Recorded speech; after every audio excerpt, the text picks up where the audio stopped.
साधु को, विरक्त को और विधवा स्त्री को पान नहीं खाना चाहिए, निषिद्ध है। सामर्थ्य होने पर भी नहीं खाना चाहिए।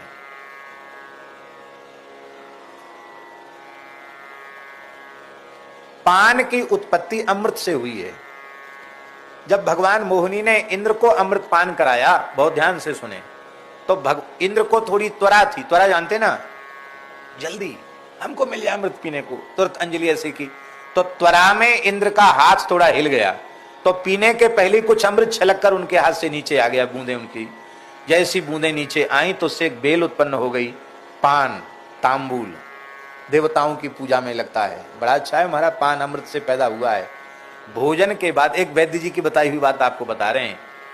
एक वैद्य जी ने कहा, मैं तो भूल गया, तो इंदौर वाले वैद्य जी ने, उन्होंने कहा कि एक ऐसी नस है जो भोजन के बाद ही थोड़ी देर के लिए खुलती है, और वो केवल पान का रस लेने के लिए खुलती है, बाकी बंद रहती वो नस। और वो पान का रस उस समय शरीर में अमृत का काम करता है। पर पान में पर जर्दा फर्दा उटपटांग चीज नहीं, केवल शुद्ध पान, कट्ठा, चूना, लौंग, इलायची और सुपारी, बस, इसके अलावा और कोई चीज नहीं चाहिए। ऐसा सुंदर पान आप भोजन के तुरंत बाद लेवें तो कहते थे बात, पित्त, कफ तीनों प्रकुप्त धातुओं का शमन हो जाता है, खाया हुआ भोजन पच जाता है। और जो चीज आप मने, वो कोई एक नस ऐसी बता रहे थे, नाड़ी, जो केवल पान का रस लेने के लिए ही खुलती है बस, और किसी चीज के लिए नहीं खुलती है, वो बहुत स्वास्थ्य में लाभ करती है।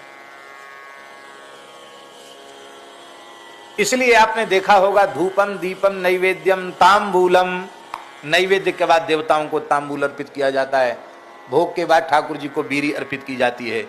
तो अब पान साधु बटुक ब्रह्मचारी इनको नहीं खाना चाहिए, मंगल सौभाग्य शून्य माताओं को नहीं खाना चाहिए।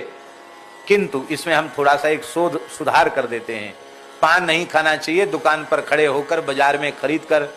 किंतु बरसाने में राधा रानी दर्शन करने गए और श्री जी की बीरी मिल गई, तो नंदगांव में लाला की बीरी मिल गई, तो दाऊ जी में ठाकुर जी की बीरी मिल गई, तो वो पान नहीं है, वह तो श्री ठाकुर जी का महाप्रसाद है। हम जगन्नाथ जी जाते हैं तो वहां जगन्नाथ जी के पुजारी पंडा जगन्नाथ जी की बीरी देते हैं। श्रीनाथ जी तो महाराज सबसे बड़ा बीरा आरोपते हैं, इतना बड़ा बीरा, वो बीरा के भीतर कम से कम 20-25 पत्ता होते पान के हैं, उनका बीरा अलग ही होता है, श्रीनाथ जी वाला बीरा इतना बड़ा।